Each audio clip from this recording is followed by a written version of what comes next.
What is this class about? Final countdown, folks. This is it. This is where we wrap everything up together. Right? Put all of our eggs in the proverbial basket. Right? Swing for the fences, etc. Take all the tools that we've got, put them together, develop a storyboard, right? And you guys make all the decisions from this point forward, right? So there's no restrictions to this assignment. Start it however you want, finish it however you want, but keep in mind all the things that we've done as you make those decisions, right? Putting it together. Now, before we take a look at your storyboard, the main thing that we want to look at when we're putting together a storyboard is, let's just call this, for lack of a better word, let's just call this storyboard construction, right? / editing.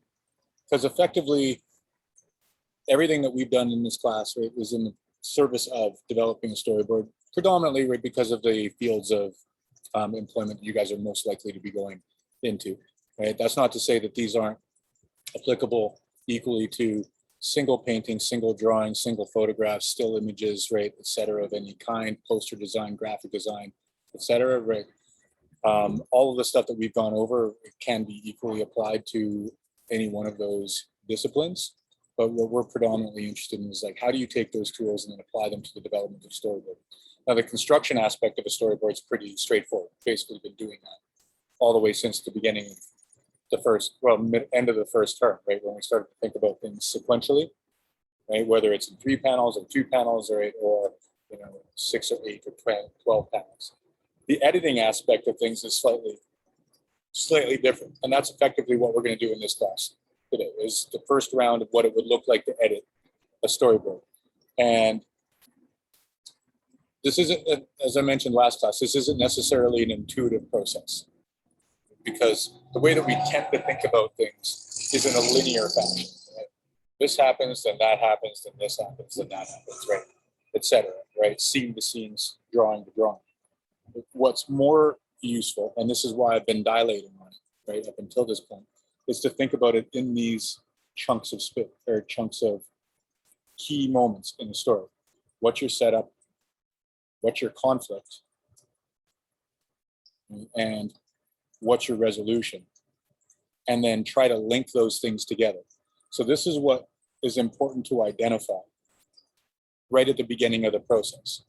And it doesn't have to be absolutely clear. There's lots of stuff that gets discovered in the process of developing a picture, right? Single frame or sequentially, that physically can't be discovered before you actually physically start doing it. So there's a lot that just grows organically out of the process, so to speak. And what your process is heavily determines what gets discovered, the opportunities for discovery, et cetera.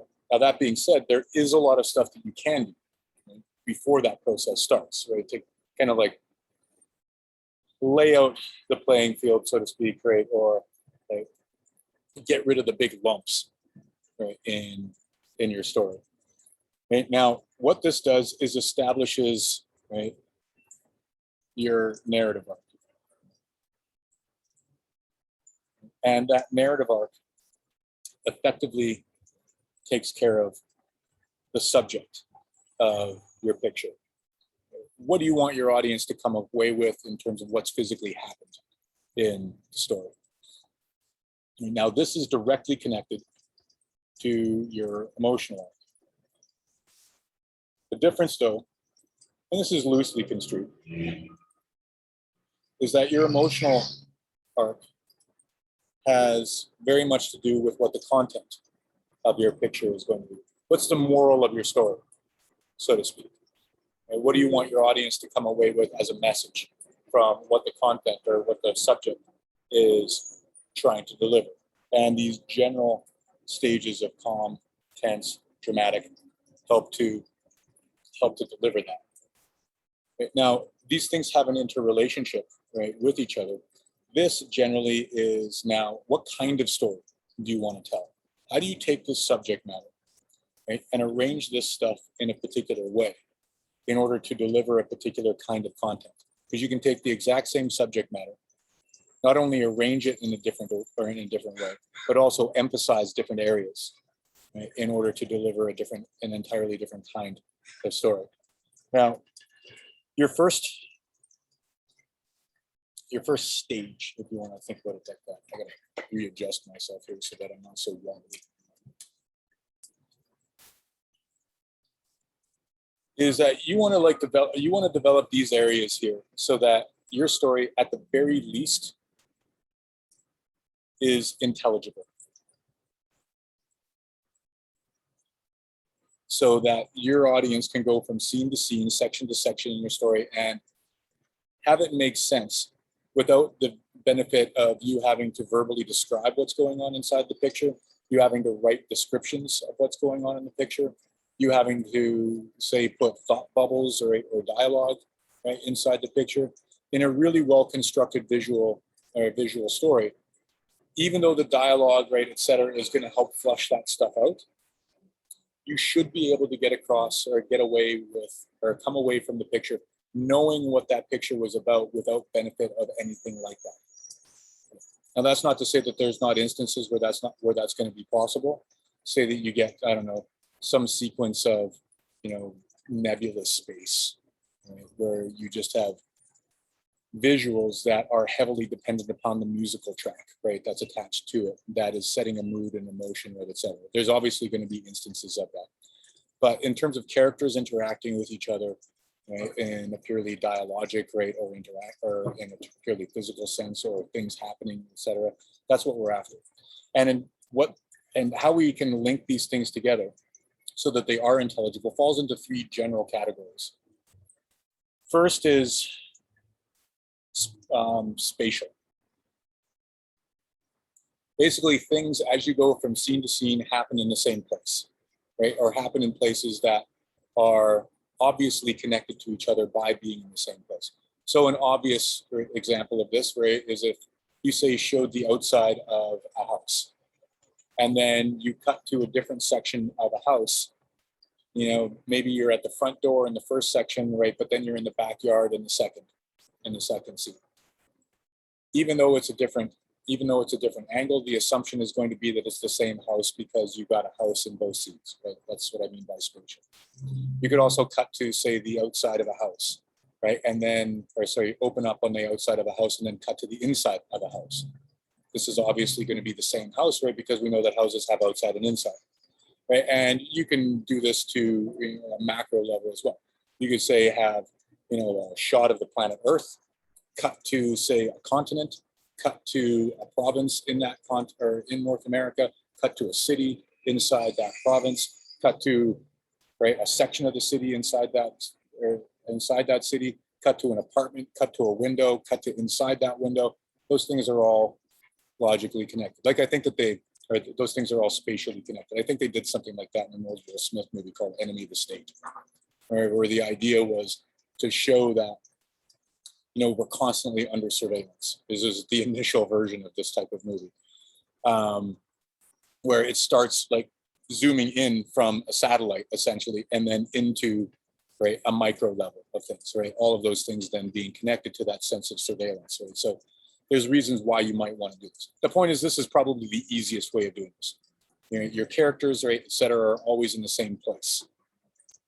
Now, closely connected to this, right, is time. This is your spatial temporal, right, connection. Whereas you can have something happening in the same place, right? But you can also have things happening at the same time that don't have to be in the same place. So say that you've got a character, right, that's, groggy, waking up in bed, right, and there's an alarm clock going off next to them and it's blinking a particular time.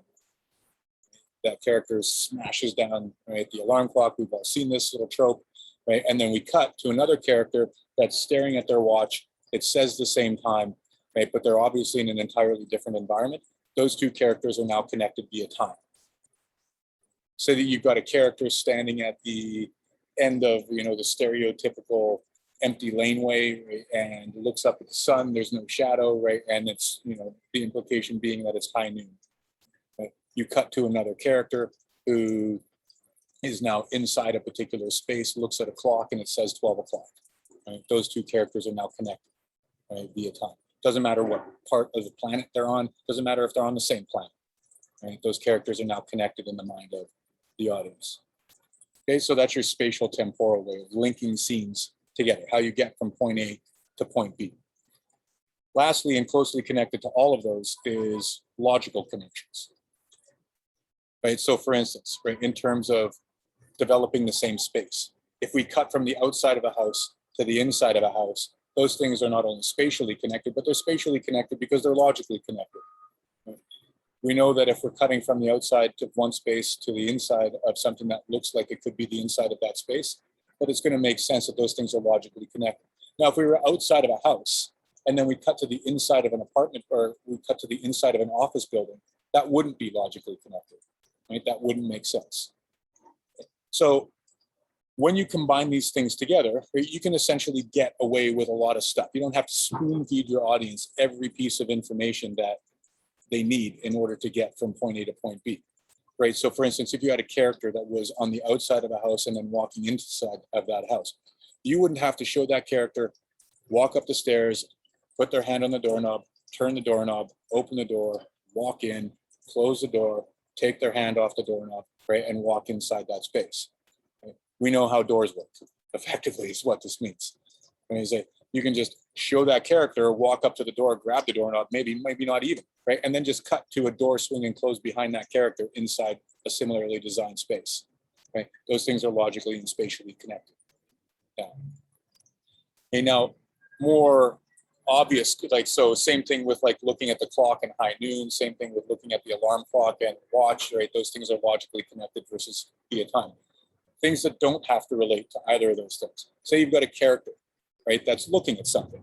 We've already raised this example. We cut to something else, right? Those two things are now logically connected to each other. Whatever that person is looking at is presumably whatever we cut to, right? That we're logically connected. Right, so what's his name? The fucking, is it Swedish or Russian? Sergei Eisen something, fucking whatever. Anyway, right, there is a series of experiments early 20th century, right, about setting up the same face of a person, right? Neutral expression, and then cutting to different things, right? Showing a woman, a baby, right? Something else, right? And the same neutral expression gets interpreted entirely differently because of what you're cutting from, too. Alfred Hitchcock did the same thing later on in the 20th century. Okay, so different versions of this would be, say, a character is wandering around, right, looking for somebody, right? It's like Bobby, Billy, Jane, something, whatever, right? And then you cut to Bobby, Billy, Jane. Presumably, that person that you cut to is Bobby, Billy, or Jane. Okay, so those are all different ways of piecing things together and making things intelligent. And you can get away with a lot because your audience, regardless of how, you know, people may speak of them, right, is way smarter than you think that they are in terms of a visual medium. If it's intelligible, your audience will get it. I watched a fucking horrible movie last night. My wife wanted to watch it, and I have no idea why she wanted to watch it because it's totally outside of her genre. It's a new Liam Neeson movie. It's called The Marksman. Fucking awful. And I knew it was going to be awful because Liam Neeson hasn't made a good movie in God knows how long. And as soon as it starts, like, I know, right, I can like literally just fucking script it. Right? Like, oh fuck, they've already shown the kid. That kid's gonna get into trouble. Some family member is gonna fucking die. Liam Neeson's gonna get fucking dragged into this story somehow. He's gonna be responsible for the kid. There's gonna be some sort of like back and forth. I don't want him. You're not my real dad, right? Etc.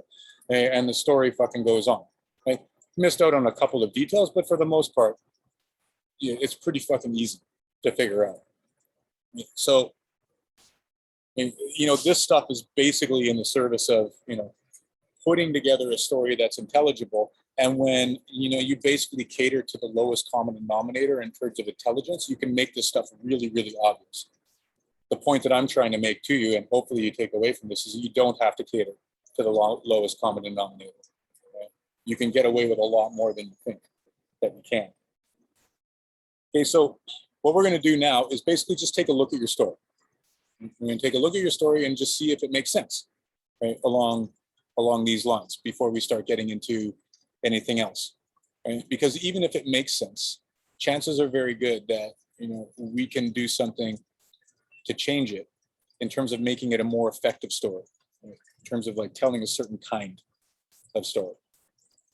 Okay, so without even going through the individual pictures, this is my narration of your story. Your story, read by Jason Etchker. Open up on the inside of apartments, all right, lonely person, right, or not lonely person watching television, just person watching television. Let's get rid of the lonely, right, for right now. Person then, or person then is presumed, same person is presumably inside the same space, right, goes to the fridge to look for food. There is no food, right, so that person is obviously hungry, wants what's inside the fridge. They don't have that thing, right, so now they leave their particular place. Their particular place, this is essentially a bachelor. I mean, it's like the house looks relatively unkempt. Plants are dying, right? Spilling all over the place, right? Whatever. Goes for a walk. It's obviously COVID times, wearing the mask, right, etc. Screeching truck coming down the street. Person sees screeching truck coming down the street. Person just continues to wander inside, or in the path of screeching truck wandering down the street. Screeching truck continues to wander down the street, right? But now there's no person. Person now, presumably this person, or that is the same person that we've seen all the way up, is now in the hospital. That person presumably got actually hit by said truck, right? And now we need to zoom in because I can't see the details of that particular picture. That person is dead, right? So person needed food, person went to get food, person unfortunately died on journey to get food, right? So nice, easy story, right? So in terms of intelligibility, great, bang on, fantastic. There are some things that we can change in terms of now what kind of story you want to tell. So first off, nice job setting up this here, right? We start to linger on this stuff here, right, as a way of establishing not only what this character wants, right, but also a little bit of backstory about that character, right? What kind of person that is, what kind of environment they live in, right, heavily plays into that, what they want, right, why they want it, right, etc. Right? So you're setting up character, you're setting up environment, you're setting up motivation, right, as well. So all of that's really nice. This comes across, right, great, right, tension raising, right, danger forthcoming, right, etc. I would have, right, some suggestions in terms of the order, right, of things. Now, if we're going from here to say here, presumably where the person has been hit and the car is leaving the scene as a hit and run. If you were to rearrange these scenes, 5, 6, and 7, what would be the rearrangement that you might do?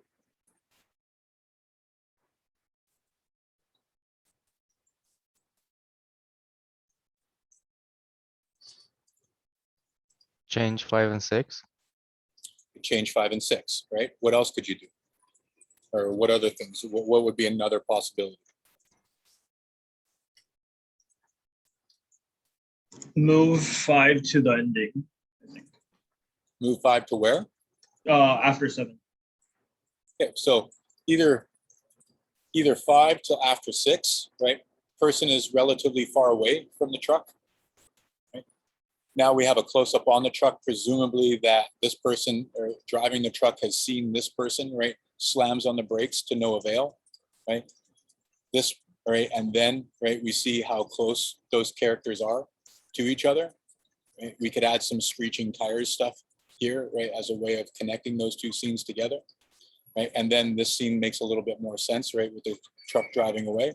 This makes even more sense with the way that things are designed by taking this and putting it over here, because now this character last second, presumably you've seen this character, slams on the brake to no avail, and the coward, right, flees the scene as a result. Nice logical connection as we go from here to here. We don't need to show the ambulance showing up, right, etc. All of the paramedics, right? We can fill in the gaps. We know what happens in our socialist democracy once, you know, a complete stranger gets hit by a car, right? The good Samaritans that drive the ambulances show up, and the public healthcare system takes care of them until they die. Okay, so that's an easy tweak, right? So what we've just done there, right, in terms of moving 5 to the end of 7, is a nice, easy example of telling a certain kind of story, or telling the same story, but telling it a little bit more effectively, right, with doing a limited amount of work. Because what you're trying to do is take your story, right, and register what it is that you have going on in your story, what it is that you're trying to get across in your story. And then, all right, am I delivering the message that I want to, or that I want to deliver in order for your audience to get this out of it? Okay, so what we have here, right, in the service of doing this, right, is just before your conflict. This generally happens in a really formulaic script. This generally happens at about the 18-minute mark. And it's something called your inciting incident, right, where the entire story, as a result, cascades from this particular moment, where you have the setup of your environment, your character, their motivations, their wants, their needs, right, etc. Right, generally an establishment of why you care about these characters, right, as well at that point. And then you have something that happens that changes that person's life, right, forever, that gets them involved in a conflict. And then it's a series of overcoming obstacles or being overcome by obstacles until they get to the resolution of things. I say in a formulaic script, right, because there's a book called Save the Cat, right, that is generally seen as kind of like a Bible of screenwriting for an introduction to this. And this is how they break down that formulaic script in terms of when this happens in the movie. There's exceptions to this. So say, for instance, in the original Rocky, the inciting incident happens at the 45-minute mark, right, where you've got a long backstory of the Sylvester Stallone character before, you know, he actually gets to a point where he's going to fight Apollo Creed, right, and turn his bum life around, etc. Okay, so there's variants, right, of this. Now, let's, with that, when we talk about this stuff, what you're trying to do with your storyboard is, there's no problem with your guys' story in terms of intelligibility. There's no problem even with your story in terms of content. The message gets got across great, right? The only change that I would make is moving 5 to the end of 7, right? And that makes a lot more sense. And then maybe I would include some screeching tire smoke here and some screeching tire smoke here. And then what would be also really useful to show in this frame in scene 8? What would be really useful to show in terms of subject matter? I think scene 8 isn't the truck running away, it's the ambulance. Oh, okay. Well, either or, doesn't matter. Right? If it's the truck running away or it's the ambulance, doesn't really make so much of a difference, right? You can still show the exact same thing in the scene as well. That will help to, you know, connect things together, add a little drama. You could show the scene of the crime, like either Sure, the truck but or the person. probably the person, right? It's like you want to show like a foot, right, in the foreground, or a hand, right, or like a face just like with blood and teeth, right, dripping out of its face, right, or something like that, right? That's one thing that you could include, right, inside that scene as well. This is just as effective, but that would be something that you could, you know, include or not include. That would add to it. Now, what you're trying to do, right, when you get to, right, when you're right at the beginning of your story, right, and even when you start editing your story, is try to identify how many scenes you need in order to do this, in order to do each section, right? So, for instance, you have a setup. Your setup, describe it to me, right? What is your setup?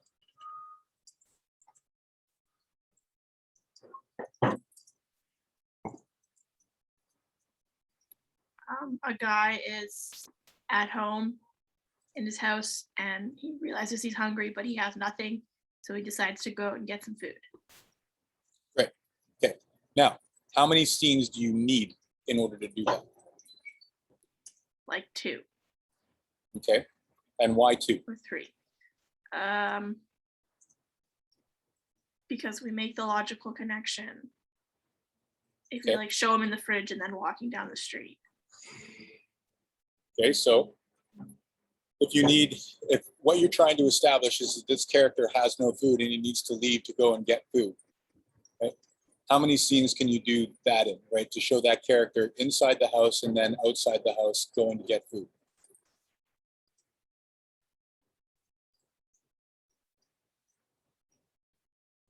Like super summarized in 2, but like a little bit more detail in 3. Okay, so if you show a character inside the house, right? If what your goal is to, if what your goal is to show a character inside the house and they don't have food, how many scenes do you need just to do that? 1. One. That's all you need, right? Because you can get away with doing that in terms of just showing scene 2. We know where the fridge is going to be, right? Unless you're in like fucking some sort of, you know, podunk nowhere, right? Hillbilly stereotype, right? With a fridge in the backyard type of thing. No, fridges exist inside the house, right? So we can get away with not having to show the inside of the house. Now, remember when we talked about bracketing, where you show similar types of composition, similar types of presentation, right, to an audience to tie elements of a story together, right? Well, if you go from scene 2 to scene 4, look at the similarities between them. Similar type of symmetrical positioning, similar type of one point perspective, similar type of presentation frontal of that character, right? Similar type of slight imbalance, right? Of the left side is slightly different than the right side, right? Both of those things, like if you just cut from here to here, you can get rid of this and you can get rid of this. Now, what that means is that you can do one scene for the inside, one scene for the outside, get food, right? And what that does is how many scenes you got? You got 10 scenes. So that means that you now have 8 scenes left over to do all of this stuff. Okay, so identifying the amount of scenes that you need in order to do something isn't so much about making it intelligible. What it now does is it gives you options in terms of what kind of story you want to tell. Okay, so for instance, what would be another way that you could tell the end of this story? What could you include that you haven't shown?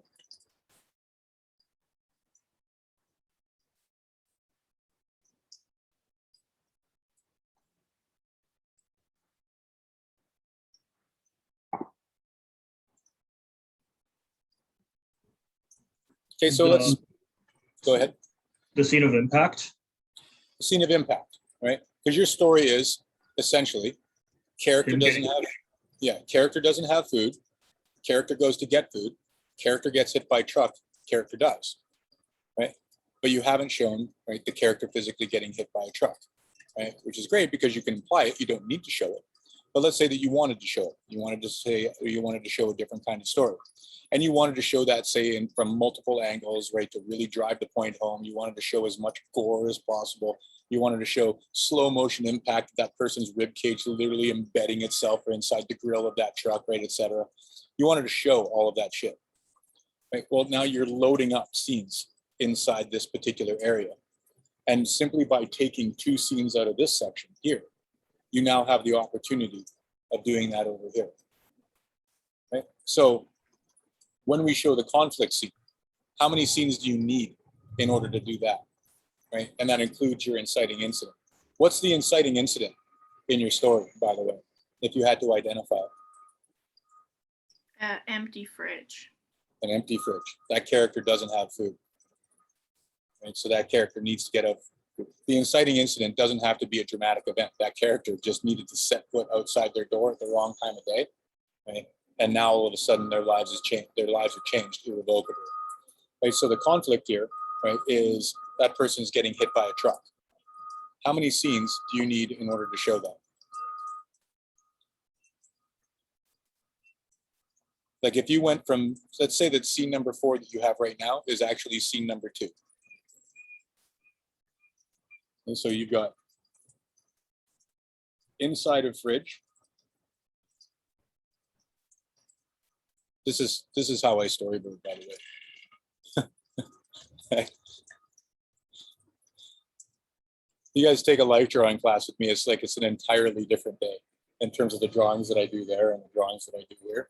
It's like, this is all about efficiency. How can I get across the idea as quickly and as efficiently as possible? Right? There's inside a fridge there.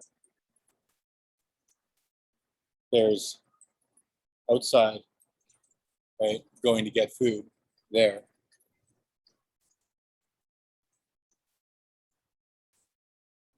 Right? How many scenes now do you need to do the conflict scene? I guess you could just show him getting hit because he's outside already. He's outside already, right? Now, if you did that, right? If you just showed him getting hit here, what would be more effective? Or what would you have to include here to make that more effective? A car or the truck. You'd have to show the truck right here, kind of zooming in, right? Because otherwise it's too dramatic of a shift, right? Basically what you're trying to do when you move from scene to scene is you're trying not to lose your audience. Try not to get to a point where it's like, I have no idea what just fucking happened. Right? There's some instances where, you know, it's something that you want to do because you want to disorient your audience, right? So for instance, I just rewatched Looper, right, the other day. Right? If you haven't seen Looper, I highly recommend that you do. Right? Bruce Willis, or older Bruce Willis movie involving time travel. It's fucking great, tight little movie. Right? It's got some great moments in it. You know, it's not the best thing you're ever going to see, but it's not a bad thing that you're ever. It's not a bad thing you're going to see. It's well worth your time watching. And because that movie is so much about disorientation in terms of time travel, etc., as they're setting up, right, the reality of this character that lives in this world, there's a moment towards the beginning of the movie that is really disorienting, where the person that I was watching this with said, he's like, you lost me. Like, I have no idea what just happened. He's like, just wait for a second, right? It'll unpack itself, right? And in the next 15, 20 minutes of the movie, it does unpack itself. And then that moment made sense, right? Now, inside of a short period of time, you probably don't have a chance to do that, right? So you want to keep your audience, right, in the world that you've created for them. So if you want to show the character getting hit here, you need to show that character, you need to show that truck kind of zipping down the road here. And it might even be better if you showed that character, you know, in profile, walking out into a street, right, with that truck, zipping down the road here. And then you could show the impact here, right, or near impact, right? So really, you only need one scene to show that character being hit by a truck, which means then you have 7 scenes of left over to show the resolution, which is ultimately that character dying. Now, let's say that this is the way that you wanted to structure your story. Just boom, boom, boom. It's like, holy shit, I'm in the middle of it as an audience. What do you do with the last 7? What do you do with the last 7 scenes? What's that story now about?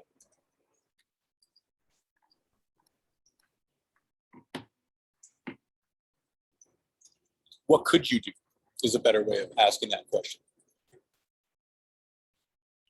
You could change it a lot. Like maybe the guy's like Superman and a truck gets crushed.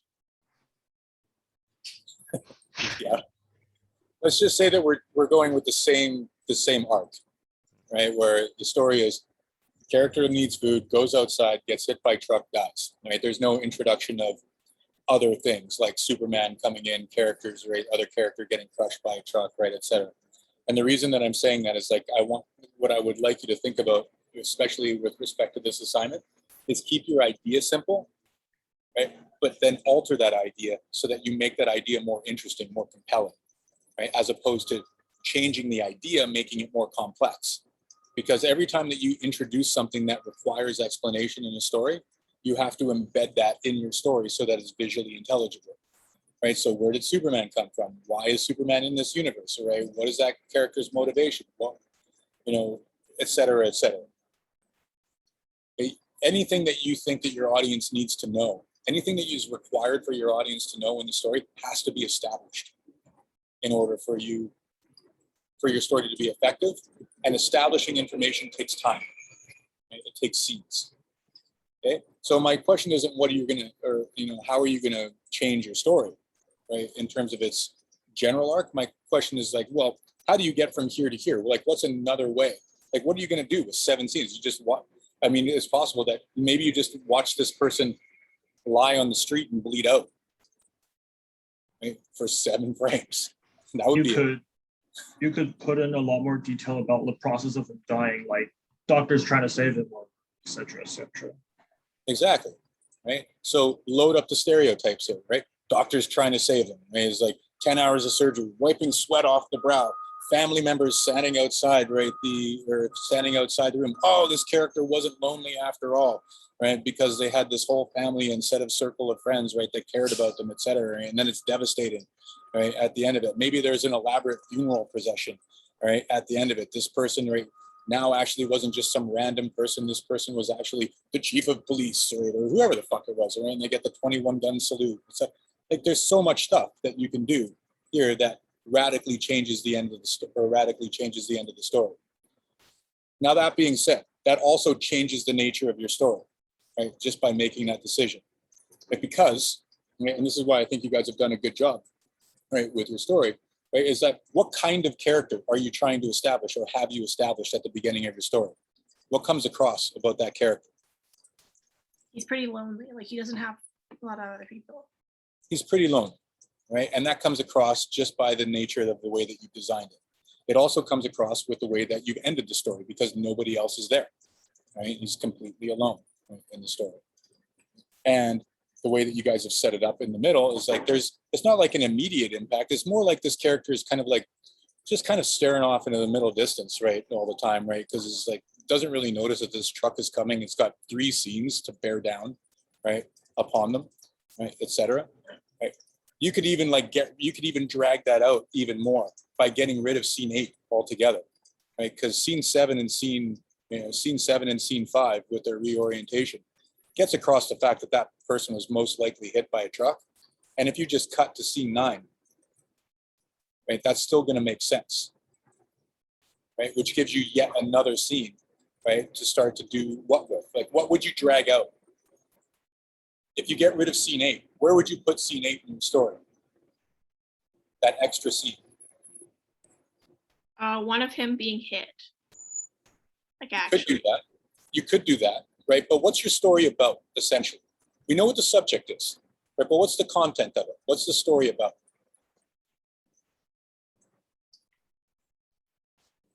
How do you feel about this character?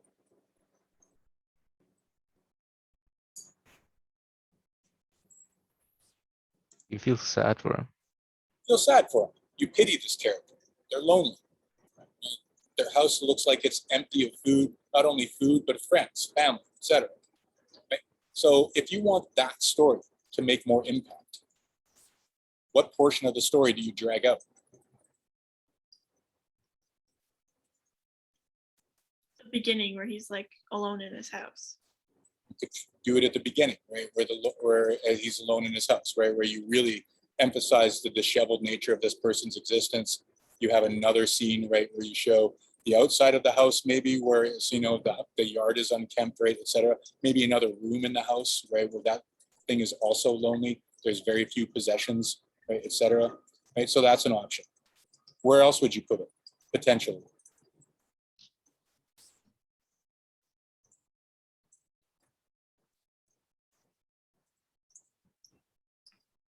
Empty hospital room.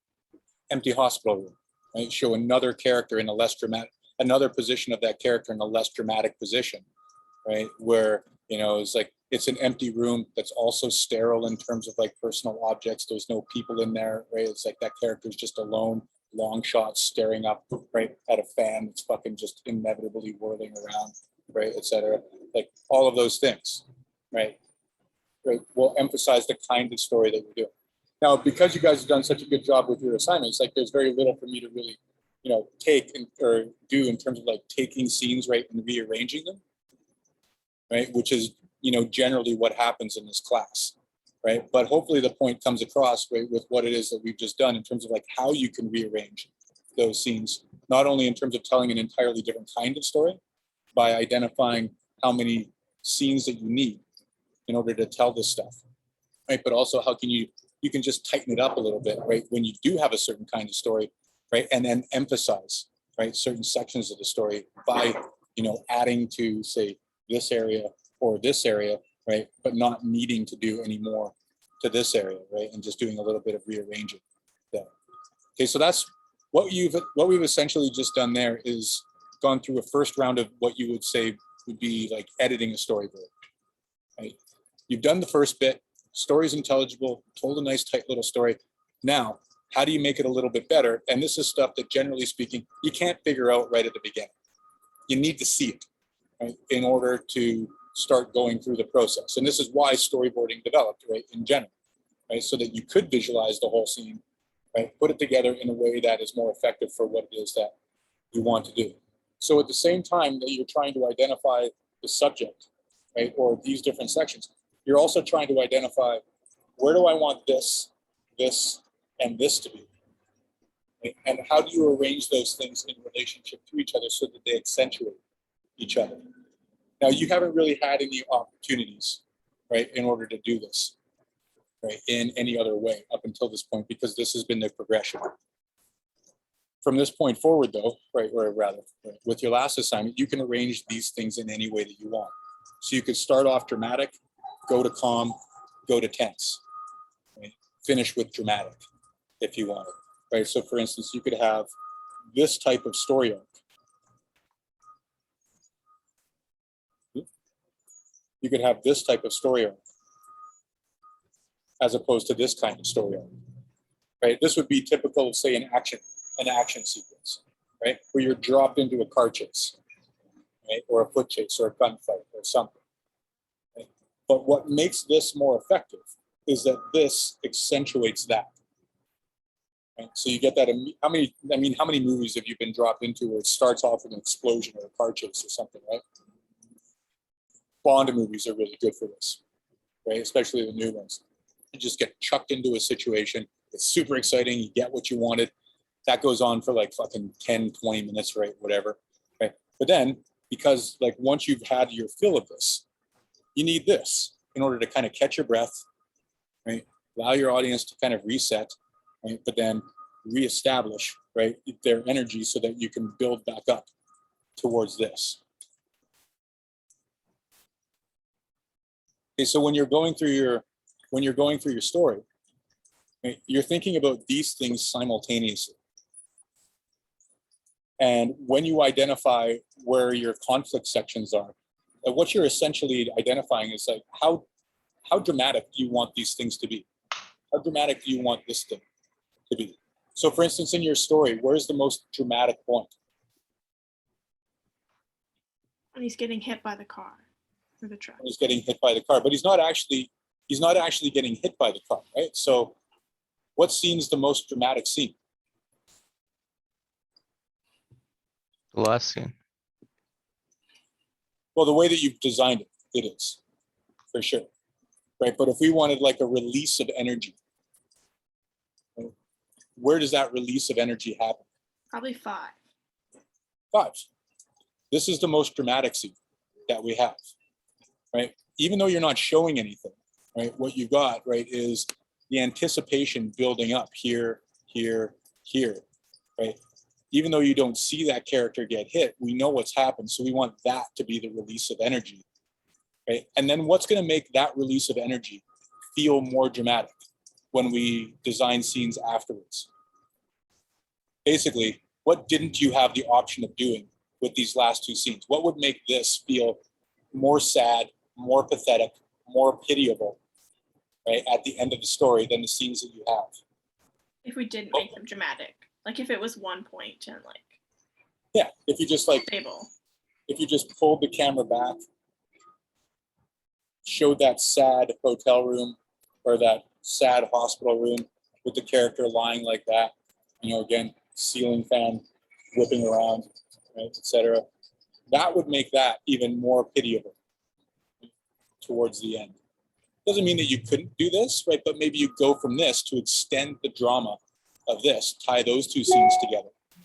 And then you change this into something like this, right? Or add a scene after this, right, into, you know, a scene where it's just a tombstone, right, with a single tree, right, nobody there, right? The sad end to a sad life, so to speak, right? So you get an arc that, rather than going like this, goes like this, because that helps to establish how sad and pitiable that character is right at the beginning.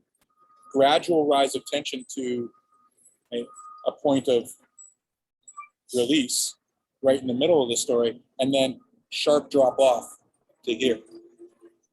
And maybe that's your story arc for that story.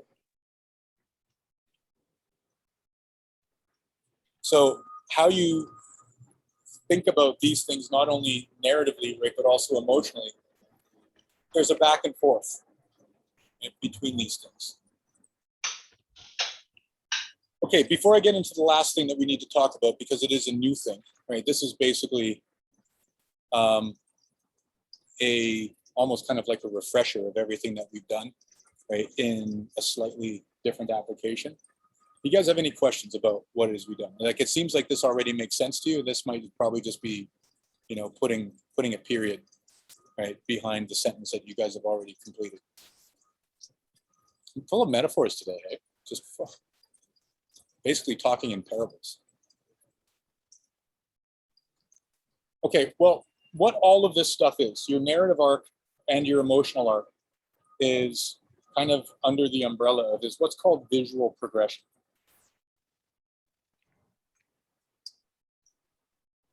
Jesus.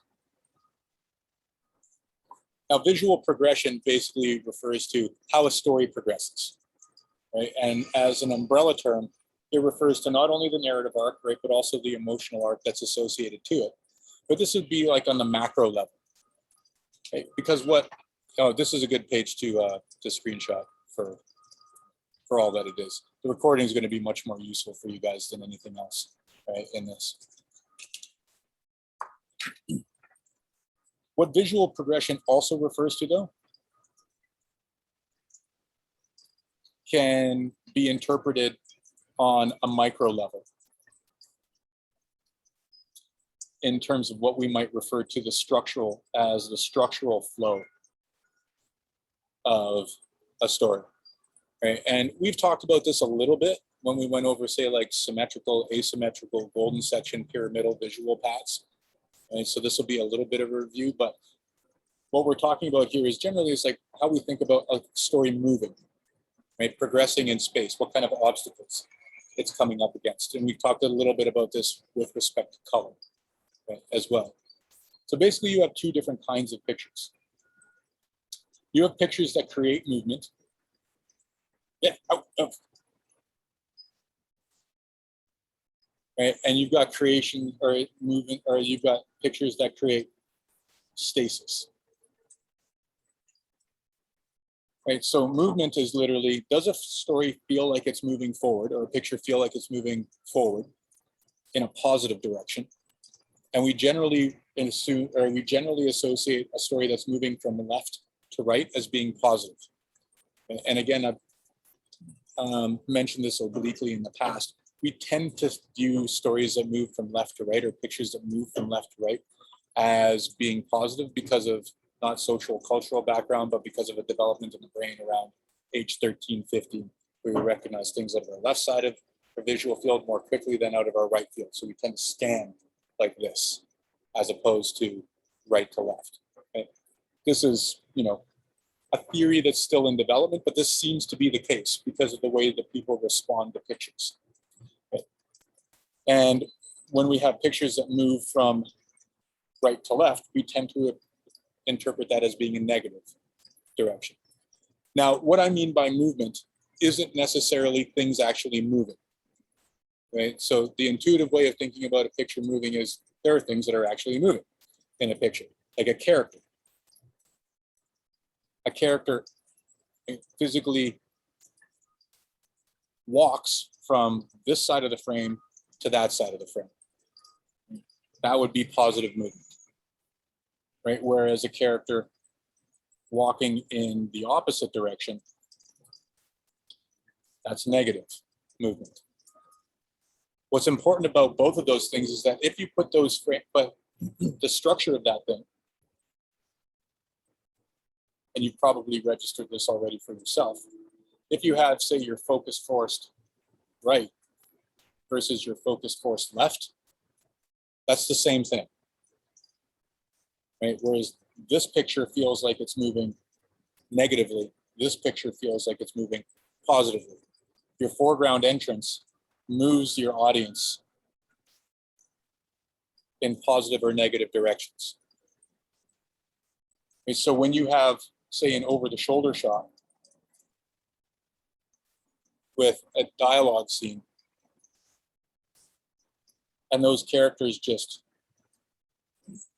flip back and forth, this is a really good way of creating conflict between those characters, because when you put those two scenes up against each other sequentially, they feel like they're conflicting with each other. Something's trying to move this way, something's trying to move this way, and there's conflict as a result, until that conflict is solved and something can move forward or backward.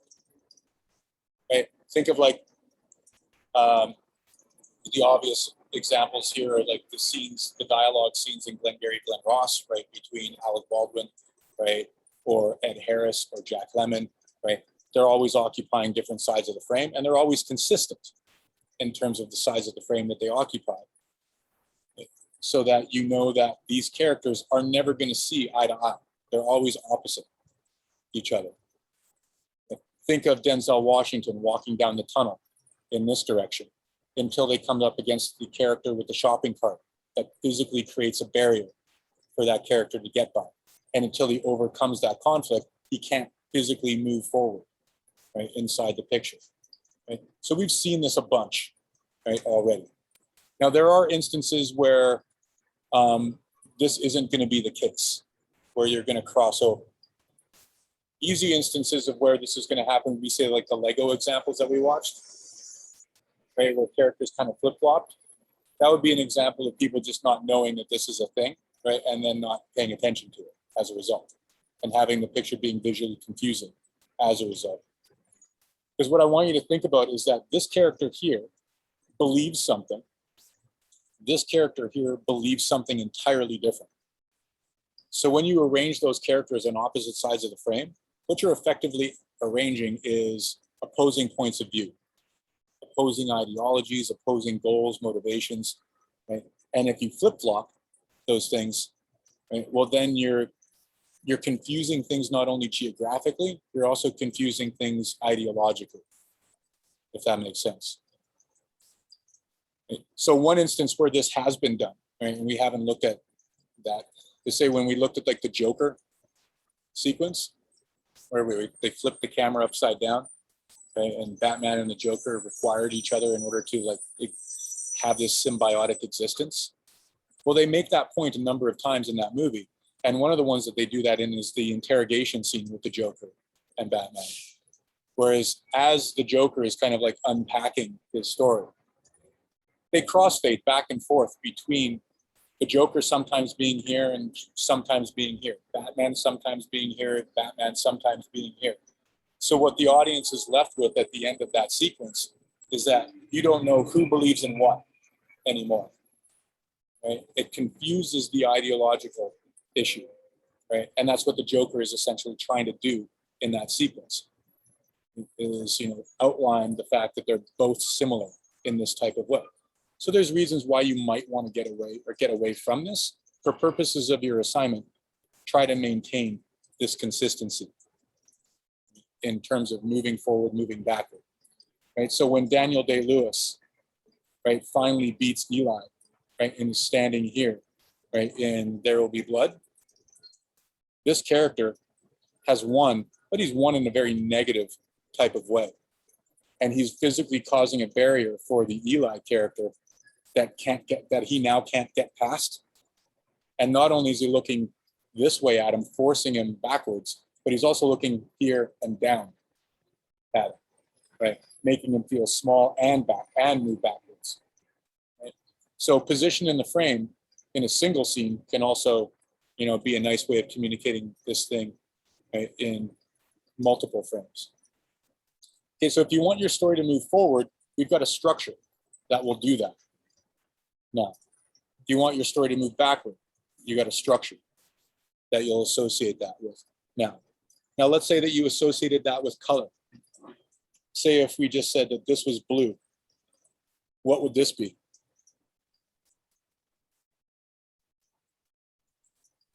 Orange. Orange, right? So this is obviously like a really obvious way of conflicting things, right? But you see this all the time as well. You can literally just look at say, examples from any Star Trek, the rebooted movie or the rebooted version of it, right? And you'll find examples of exactly that. Or any Transformers movie as well. You know, I really appreciated one of those Transformers movies, right? Not because it was good, but because it was so bad. I was watching it. I was like, they didn't even try. They didn't even try to make this make sense. They know that it doesn't need to make sense anymore. They're just like putting shit together, right? And it's like things happened here, things happened there. Some people showed up here. How'd they get there? Don't worry about it. Nobody's going to ask.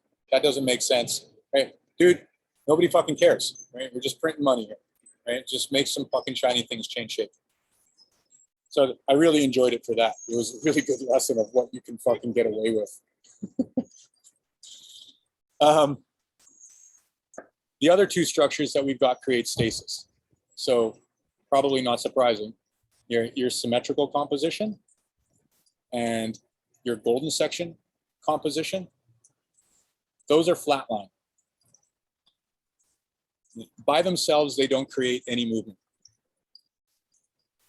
So how does this relate to your story? Let's say that you decide that you want to open your story as you did with a golden section. And so that's scene one. Is that story moving in any direction at this point? No. This is a nice way of neutrally introducing your story, not only in terms of focal points, but also neutrally introducing your story in terms of movement. You don't know whether it's positive, negative, or otherwise at this point. Now let's say that you cut to a symmetrical scene. This is going to be my shorthand for symmetry. Is that story moving in any particular direction? No. No. So again, we get stasis here. Now, let's say that I cut to a scene that is your focus forced right. What direction is that story moving in now? Positive way. Left to right. Left to right. Now we're doing this. Okay, now what happens if I cut back to symmetry? Stays the same. Stasis, right? But the story's moving forward here. So what's happening here? It's a little puzzling. It's still moving forward. It's still moving forward, right? But there's no addition to that movement, right? It's just kind of like this gradual, it's like entropy, right? It's still moving forward, but picking up the,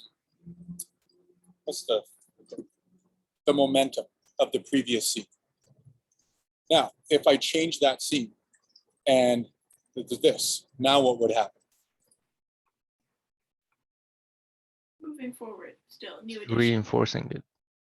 Moving forward, right? But now I'm adding speed to it, right? Again, adding speed to it. Adding speed to it, right? You could think about adding speed as like there's no obstruction to that anymore, right? So for instance, in the Road to Perdition examples that I wanted you to watch, right? I think I included the clip of Tom Hanks finally killing Daniel Craig in the bathtub. Was that a clip? I don't think so, no. Which No? movie? You showed the one in the rain and the one underneath the Oh. church, I think, but Yeah, that's too bad. Okay, well, there's going to be a couple clips that we watched then, right? I'm going to show you the Joker. The reason that I didn't incorporate clips into this is that generally I don't show clips in this because we spend so much time doing this stuff, right? But you guys have like saved a lot of time, so we'll watch a couple clips, and I think I'll include those from this point forward. We'll watch the Batman Joker interrogation real quickly, and we'll watch this final clip of Road to Perdition. Right? Because Road to Perdition is basically the inciting incident of that movie is when that kid sees, right, the murder. And the entire story is about Tom Hanks trying to get back to Daniel Craig and kill him because, you know, Daniel Craig basically murders Tom Hanks' family.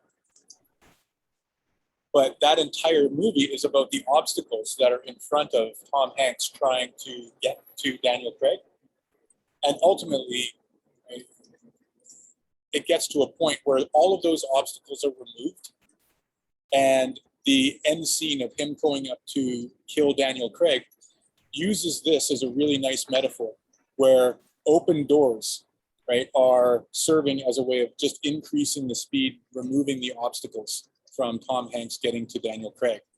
So it's been all about obstacles up until that point, and then it gets to this point, right, and then an elevator door opens, it reopens, right? There's an open door, there's another open door, right, et cetera. Like there are literally no obstacles for him until the final point. Whereas if I did this here, what does that structure do to this, or for that matter, this movement? What happens now if I put that structure there? It's an obstacle. It opposes the speed or whatever. It stops. It stops the momentum. Exactly. Now, what's the difference between this progression and this progression? So the arc on the first one jumps up, but the other one goes up slightly. So let's call it, this is progression 1, progression 2. So which one are you describing doing what? One like goes up dramatically, but 2 is like slowly climbing up. Okay, now let's think about this. Right? When you are moving forward, right, and moving forward unobstructedly, right, in this scene, do you have more speed here or more Actually, speed yeah, here? the speed is higher in 2, so it goes Okay, higher so- faster. So let's think about this as impact, like physical impact. Which has more impact? 2. 2. You've got more speed here, so this abrupt halt here creates a way more dramatic abrupt, or way more dramatic halt, right, to that impact or to that speed. Okay, so these are things that you can play with, right, in terms of like how you want things to progress, stop, move backwards, move forwards, right, etc. And if you associate this with color as well, right, that it reinforces that, right, because we're going to be way more sensitive towards color than we are to these structural changes, right? These structural changes, they will make sense, right, but your audience is going to be way more intuitive to its association with color, right? So if you have a whole scene of blue here and then one of orange here, right, that's going to make a lot of impact. Now, let's talk a little bit about bracketing again. Let's say that we start a scene with a golden section, and it doesn't really matter, right, what we have in between. Scene 1, and for your guys' purposes, this is scene 10. If we start with a golden section, what's our structure at the end likely going to be in order to close that bracket? A golden section. Golden section, right? This isn't something that you have to do, right? But this is a nice way of doing this. Right? So whatever you start with, say that you start with a symmetrical scene. That's a nice way of ending, right, as well. And so for instance, like your scene or your story, you could start with the person in the fridge, symmetrical scene, end with the person, right, in the hospital bed in bird's eye view, symmetrical scene. That tidies that up, right, a little bit. Makes it more obvious. You can also bracket things like this. If you start like this, what are you going to end with?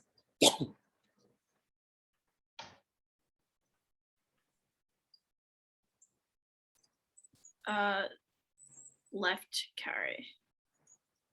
All right, and why do we want this instead of that? Because if you do it the other way, it implies that it keeps going. Exactly, right? We'd have an ellipse, an ellipses here, as opposed to a period. What we're looking for purposes of your story is a period at the end of that story, as opposed to be continued, so to speak. Okay, so that's another nice way of bracketing, is by introducing the opposing aspect of things. It's also a nice way of identifying your reversal of fortune.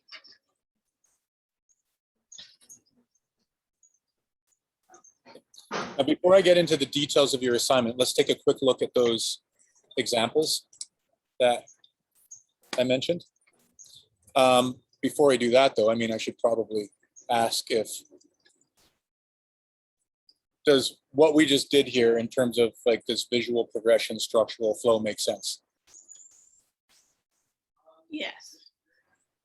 Any confusion is it? Because I know that this is this starts to move more into the abstract, right? Just like the structural orientation of stuff does, right? And for people that think abstractly, right, this will make sense. For those that don't, you know, it might not, but hopefully the way that we've unpacked it, it does make sense. So before we do that, let's just take a look at your story in terms of its structural flow. Okay, so here you got a golden section. Here you get symmetry. Here we get another golden section. Here we get more symmetry.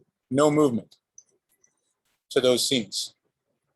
Here, you've got movement from right to left, right? Because of the orientation of the perspective, the orientation of the truck, everything's pulling you from the right side of the frame to the left side of the frame. Here we get another movement, right?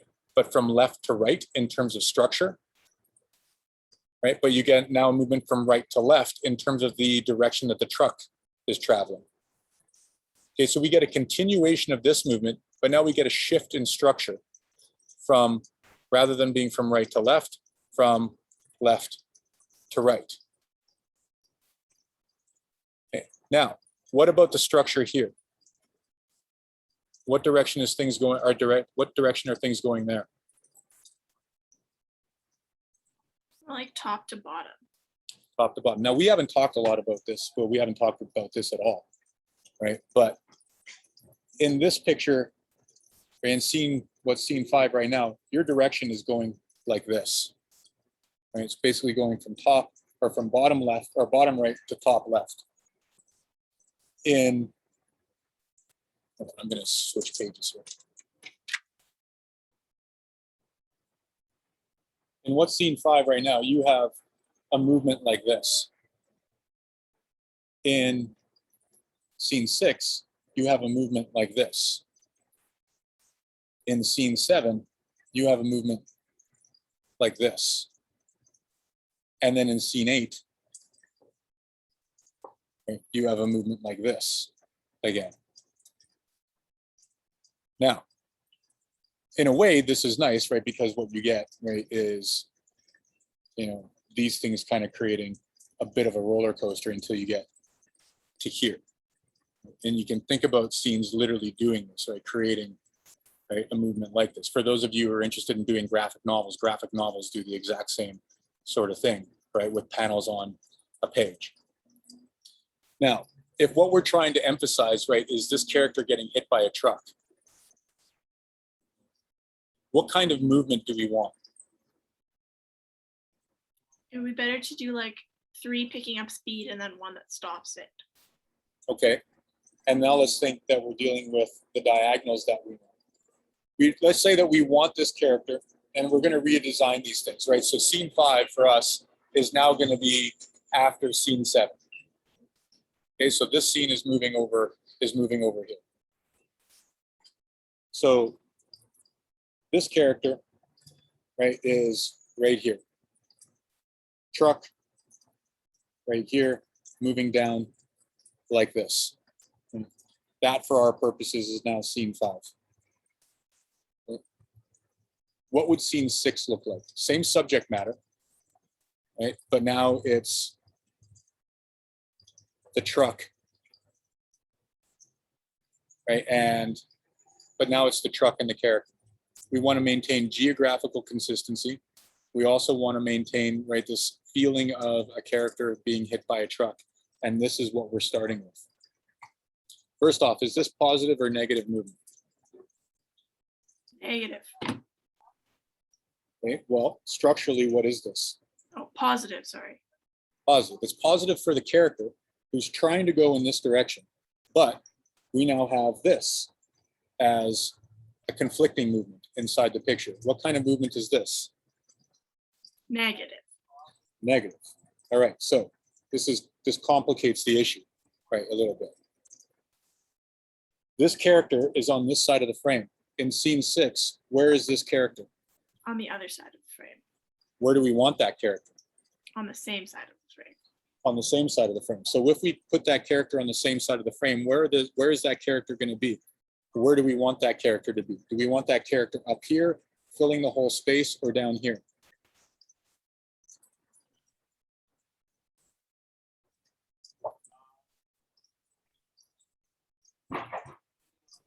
On the left side, but top, smaller. Okay, so if we do that, that character is now up here, truck is now down here, now like that. If I asked you between this movement and number 1 and number 2, which one is an ascending movement and which one is a descending movement? Number 1 is ascending and number 2 is descending.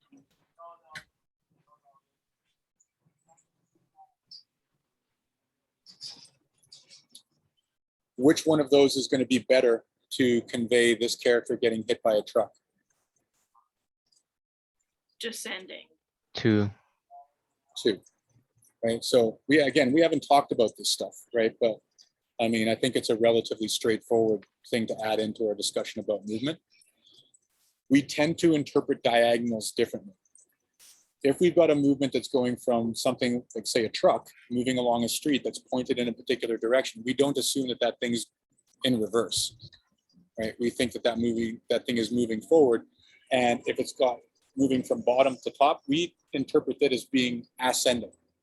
Whereas if it's moving this way, we interpret that as being descending. So that character, you basically just take that same structure and flip it around. That not only maintains geographic consistency, but now it accentuates that feeling of that character being hit. Right, so if we took scene 7 now, which is this scene for you guys, how would you reorient that picture?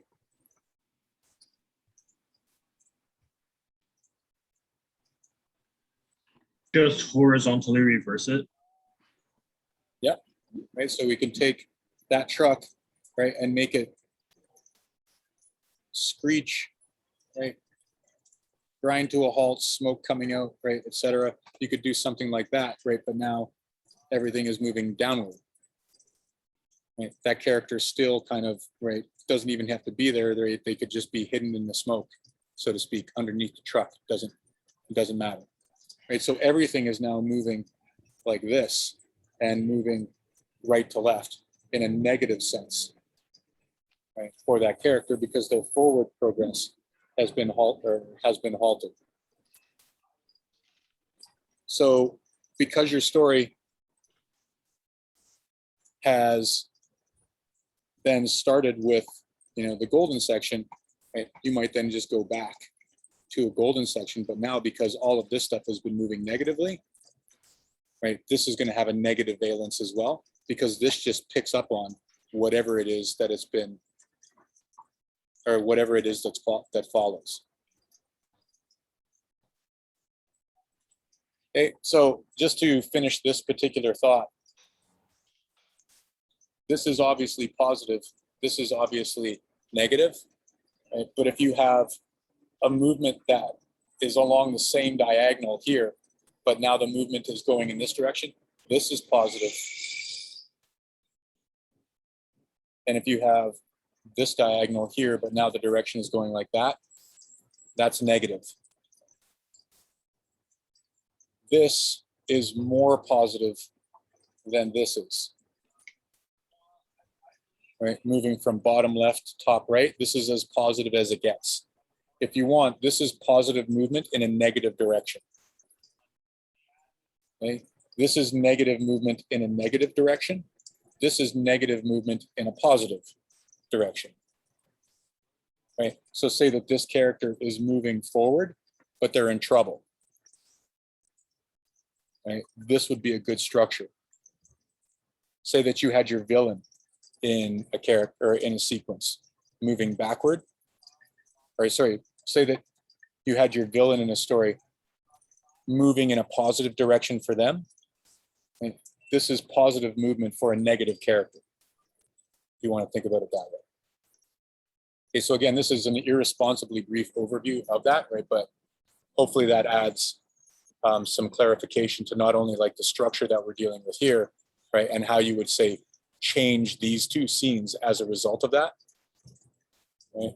But also how you might expand upon that conversation.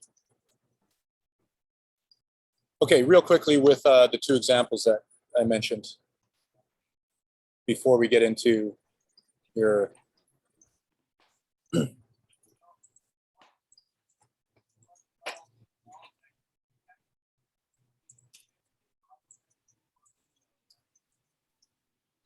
This is the checkers game where nobody cares.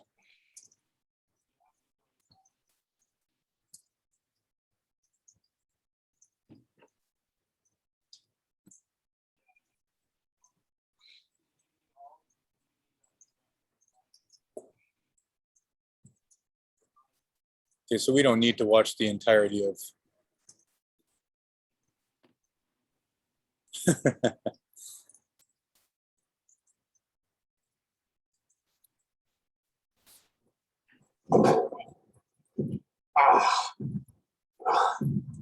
never start with the head. The victim gets all fuzzy. He can't feel the next. See? You want me? Okay, so here we start off, right? This character's on the right side, this character's on the left side. Classic over the shoulder shot. Here I am. I wanted to see what you do. And you didn't listen. Look what happens already, right? So this character's still on the right-hand side, this character's still on the left-hand side. They're maintaining geographic stability, right? Again, classic way of setting up conflict between characters. Why?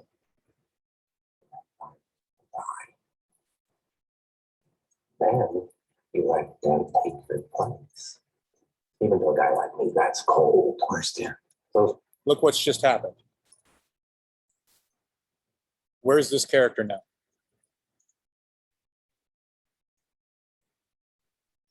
On the exact same side as that character. Right? Now, what that implies, right, is that those two characters, right, are switching places, right, ideologically. Right? It's like there's a crossover between what these characters believe in. There's a crossover between what these characters are conflicting about. And this is why the dialogue of the sequence is so important. I mean, that's cold. Understand? Those mouthfuls want you gone so they can get back to the way things were. But I know the truth. There's no going back. You've changed things forever. And why do you want to kill me? I don't want to kill you. What would I do without you? Go back to ripping out mob dealers?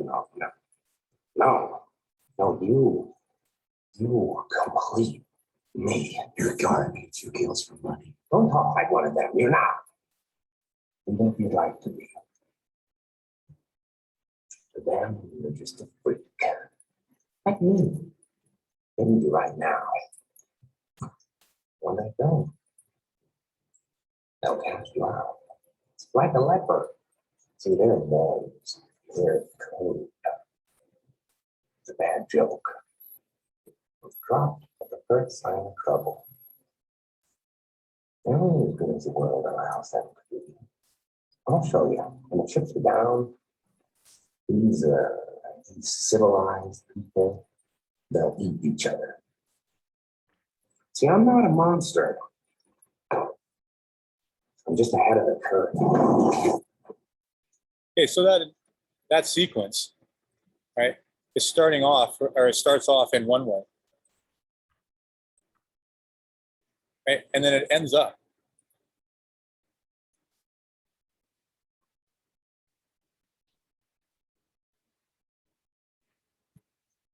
Right, in the same way, but during that course of progression, right, those two characters flip sides. Right, so that there's a disorientation, right, that starts to occur. Right? And this is one of the reasons why this movie is so effective in terms of making that particular point, and why when we went over that camera shot where it turns upside down, this sequence here kind of sets the stage for that and reinforces the same point. So they do it in multiple ways in this film. Right? So this is a really nice example of how you can undermine that kind of traditional structure of left versus right, right versus left, correct. Let's take a look at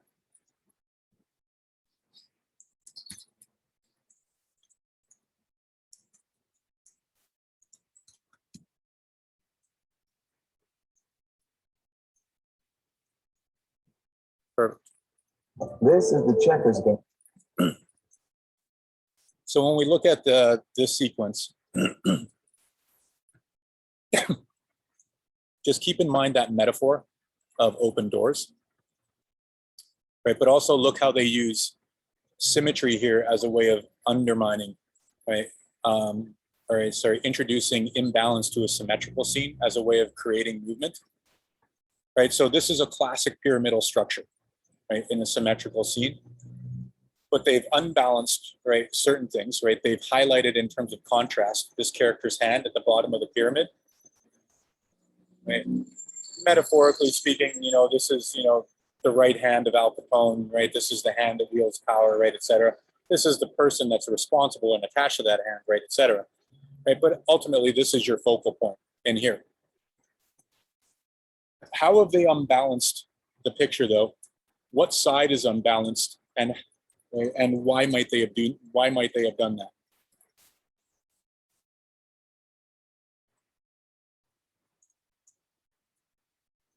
There's more light on the right side. There's more right on the right side, which means that there's more contrast on this side of the frame, which means that the whole frame is heavy. It tilts in this direction. Now, watch why that's the case. So, how much it should. Okay. So,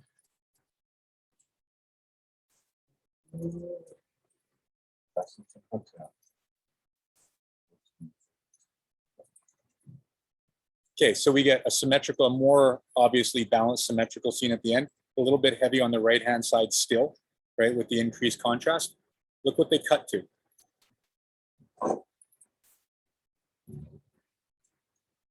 Right, look at where the Tom Hanks character is introduced. Okay, that's a nice way of emphasizing this side of the frame so that you're already kind of paying attention to it. So when this character is introduced to that in that side of the frame, right, and they start zooming in, you've paid attention there, but now you start to cut back or zoom in to a perfectly symmetrical scene, which ties those two scenes together. Right, so that's a nice little piece of cinematography that unbalances a symmetrical scene for a purpose, introduces a character, goes back to a symmetrical scene. Now, from this point forward, again, just keep in mind that obstacles have filled this character's life up until this point. That's what the entire movie has been about. And keep in mind the metaphor of open doors.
Right, so that's a really nice example of no obstruction, right, moving forward, right, the entire time until that sequence ends. Right, and this is a really good example as well in terms of ending things dramatically, in terms of a visual, really high contrast, right? Nice downward movement, right, to signify the end of this character, right? And look at how artificial the light is in order to make this happen, to make this dramatic in this way. And look at what they've had to done to do it.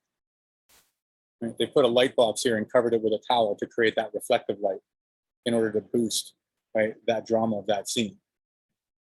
Right, so this is a really good example also of just kind of like the reality that we're creating, as opposed to, you know, realistic lights or lighting situations, right, environments, etc. Okay, so those are really good examples, right? The other really good examples that you might want to revisit would be the Book of Eli, right? Character going down the tunnel, right? Example, right? In terms of forward movement versus characters, or in characters then being obstructed in that movement. Where's my pencil? There's my pencil. Okay, only thing left to do is to discuss your assignment. Your assignment, right, should be pretty straightforward in terms of what it is that you imagine it's going to be at this point. You're going to be working obviously in the same big group. You do not have any restrictions to what your individual scenes need to be or how your story has to start anymore. Right? What you do have to do is in each individual scene, you have to label things. You have to label your color harmony, right? So whatever that is. You have to label your surface division, right? So whatever that is, right? So your golden section, focused force right, focused force left, right? Or symmetrical. You have to label whether or not it's calm, tense, or dramatic. So every one of you is going to be labeling at least 3 things, for sure. Whoever's using foreground, you have to label it narrative or descriptive. Foreground is an option, right? If you use it, you have to label it. This is part of your individual mark.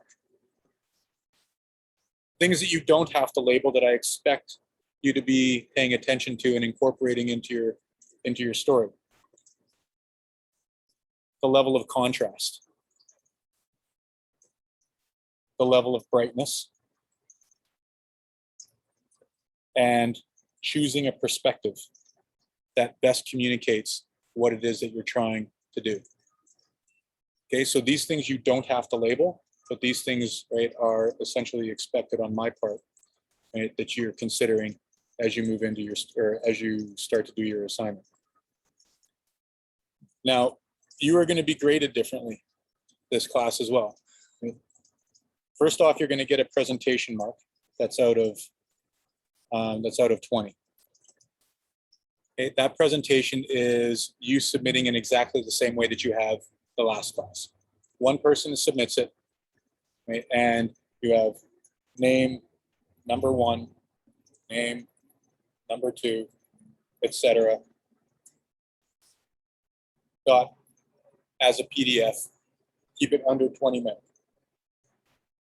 Okay, so no different. You are also going to get a group. You're also going to get a group mark, right? Or sorry, this is at a 10. Never mind. This is at a 10.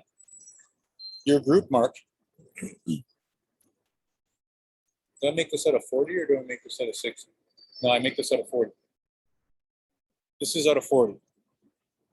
Okay. The group mark is basically what we just did with editing your storyboard.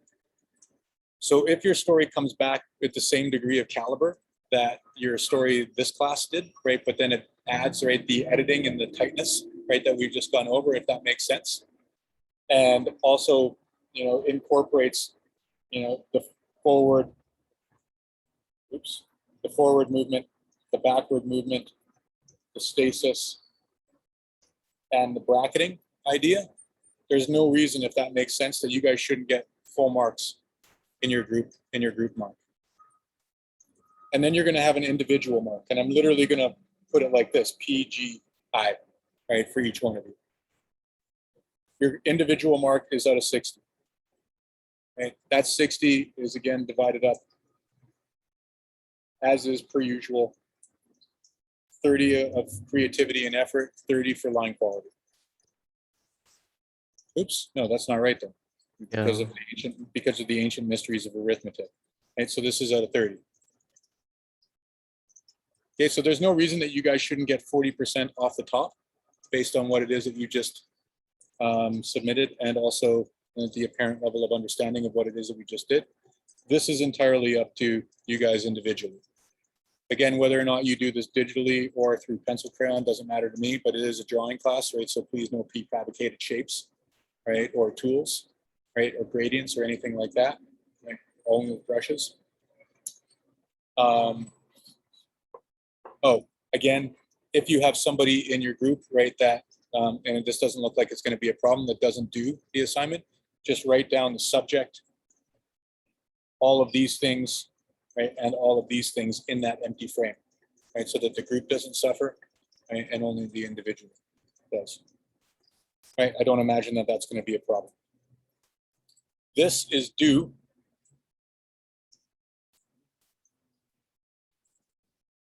next Friday, 9 a.m., right? So same as usual. All of your redos, if you're doing them, also due next Friday, 9 a.m. Email those things to me, okay? Individually with whatever assignment it is.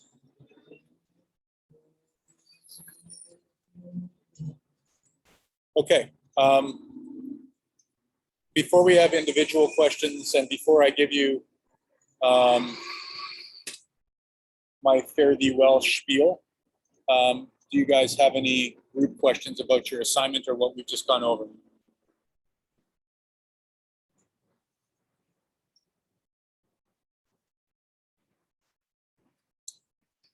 Okay, well, if that's the case, then before we field any sort of individual questions, if there are any, I would like to leave you guys with some parting words. All right, first off, you guys have been a very enjoyable class to teach, and I thank you for that. I do not say that to every class. Classes of, shall we say, recent memory are a good example of that. Some classes are like pulling teeth. You guys have been very enjoyable, right, in a number of different ways, right? You've been interactive, you've been engaged, your work has improved, right? It's been fun to teach you guys something that I think is really important, right, and really valuable for what it is that you guys are going to be going into. And I think that it's going to be really valuable, not only in a professional sense, right? In a professional sense, this makes sense, right? I mean, it's pretty obvious how these tools hopefully are going to be useful for you. Oh, hold on. Let's, I think it's appropriate that we end with some sirens.